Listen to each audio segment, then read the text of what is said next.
ಎಲ್ರಿಗೂ ನಮಸ್ಕಾರ. ನಾನು ಅಡ್ವೊಕೇಟ್ ಸಂಧ್ಯಾ ಗೌಡ. ನಾನಿವತ್ತು ಸುಪ್ರೀಂ ಕೋರ್ಟ್ನ ತೀರ್ಪಿನ ಬಗ್ಗೆ ಈ ವಿಡಿಯೋದಲ್ಲಿ ತಿಳಿಸ್ತಾ ಇದ್ದೀನಿ. ಅಕ್ರಮ ಮಸೀದಿಯನ್ನ ಕೆಡವಲು ಹೈಕೋರ್ಟ್ ಆದೇಶ, ತೀರ್ಪನ್ನ ಎತ್ತಿ ಹಿಡಿದ ಸುಪ್ರೀಂ ಕೋರ್ಟ್. ಸರ್ಕಾರಿ ಭೂಮಿಯನ್ನ ಅಕ್ರಮವಾಗಿ ಒತ್ತುವರಿ ಮಾಡಿಕೊಂಡು ನಿರ್ಮಿಸಿರುವ ಮಸೀದಿ ಮತ್ತು ಮದರಸಾವನ್ನ ಕೆಡವಿ ಹಾಕಲು ಹೈಕೋರ್ಟ್ ನೀಡಿರುವ ಆದೇಶಕ್ಕೆ ಮಧ್ಯಪ್ರವೇಶಿಸಲು ಸುಪ್ರೀಂ ಕೋರ್ಟ್ ನಿರಾಕರಿಸಿದೆ. ಚೆನ್ನೈನ ಕೋಯಂಬೇಡುವಿನಲ್ಲಿರುವ ಪ್ರಸಿದ್ಧ ಮಸೀದಿ ಮತ್ತು ಮದರಸವನ್ನ ಕೆಡವಲು ಆದೇಶ ನೀಡಿರುವ ಹೈಕೋರ್ಟ್ ಆದೇಶದ ವಿರುದ್ಧ ಮಸ್ಜಿದ್ ಎ ಹಿದೈ ಮತ್ತು ಮದರಸಾ ಕಡೆಯವರು ಸುಪ್ರೀಂ ಕೋರ್ಟ್ ಮೆಟ್ಟಿಲೇರಿದ್ರು.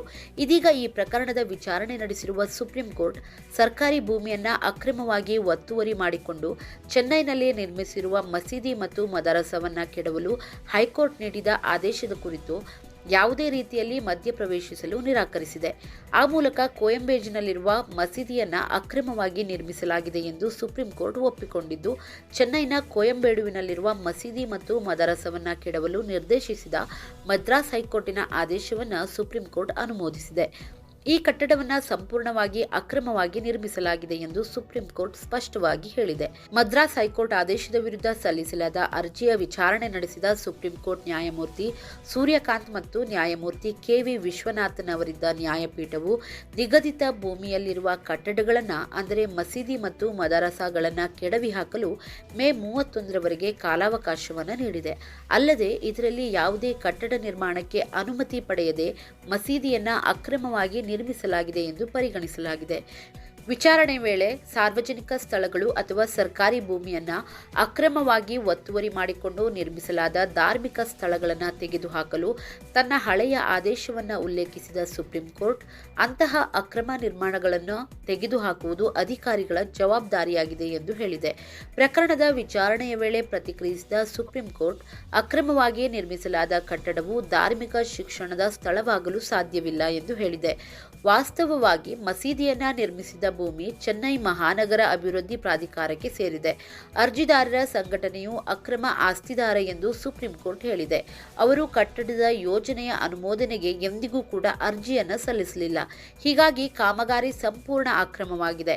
ಡಿಸೆಂಬರ್ 9, 2020ರಂದು ಅಧಿಕಾರಿಗಳು ಸೂಚನೆಯನ್ನ ನೀಡಿದ್ರೂ ಸಹ ನಿರ್ಮಾಣವನ್ನು ಮುಂದುವರಿಸಲಾಗಿದೆ ಎಂದು ನ್ಯಾಯಾಲಯ ಹೇಳಿದೆ.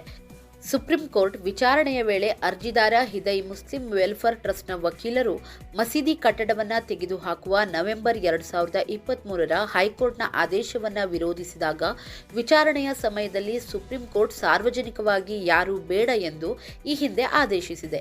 ಅಲ್ಲದೆ ಆ ಜಾಗದಲ್ಲಿ ದೇವಸ್ಥಾನ, ಮಸೀದಿ ಅಥವಾ ಇನ್ನೇನಾದರೂ ಅಕ್ರಮ ನಿರ್ಮಾಣವಾಗಿದ್ದರೆ ಅದನ್ನು ಕೆಡವಬೇಕು.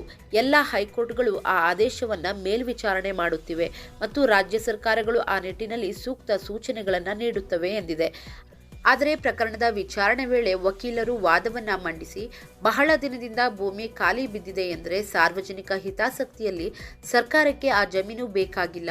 ಇದರರ್ಥ ನೀವು ಭೂಮಿಯನ್ನ ಅಕ್ರಮವಾಗಿ ಸ್ವಾಧೀನಪಡಿಸಿಕೊಳ್ಳುತ್ತೀರಾ ಎಂದು ಸುಪ್ರೀಂ ಕೋರ್ಟ್ ಕೇಳಿದೆ. ಭೂಮಿ ಸರ್ಕಾರಕ್ಕೆ ಸೇರಿದ್ದು, ಅದನ್ನ ಬಳಸಲಿ ಅಥವಾ ಇಲ್ಲದಿರಲಿ ಅದು ಅವರ ಆಯ್ಕೆಯಾಗಿದೆ. ಆದರೆ ಅದನ್ನ ಆಕ್ರಮಿಸಿಕೊಳ್ಳುವ ಹಕ್ಕು ನಿಮಗೆ ಇಲ್ಲ ಎಂದು ಹೇಳಿದೆ. ಪ್ರಕರಣದ ಎಲ್ಲಾ ಅಂಶಗಳನ್ನು ಪರಿಗಣಿಸಿ ಸುಪ್ರೀಂ ಕೋರ್ಟ್ ಮಸೀದಿಯನ್ನ ಸ್ಥಳದಿಂದ ತೆಗೆಯಲು ಅರ್ಜಿದಾರರಿಗೆ ಮೇ 31ರವರೆಗೆ ಕಾಲಾವಕಾಶವನ್ನು ನೀಡಿದೆ. ಇವತ್ತಿನ ಈ ಸುಪ್ರೀಂ ಕೋರ್ಟ್ ಆದೇಶ ನಿಮಗೆಲ್ಲ ಇಷ್ಟ ಆಗಿದ್ರೆ ಲೈಕ್ ಮಾಡಿ, ಶೇರ್ ಮಾಡಿ ಮತ್ತು ಸಬ್ಸ್ಕ್ರೈಬ್ ಮಾಡೋದನ್ನ ಖಂಡಿತ ಮರಿಬೇಡಿ. Thank you so much.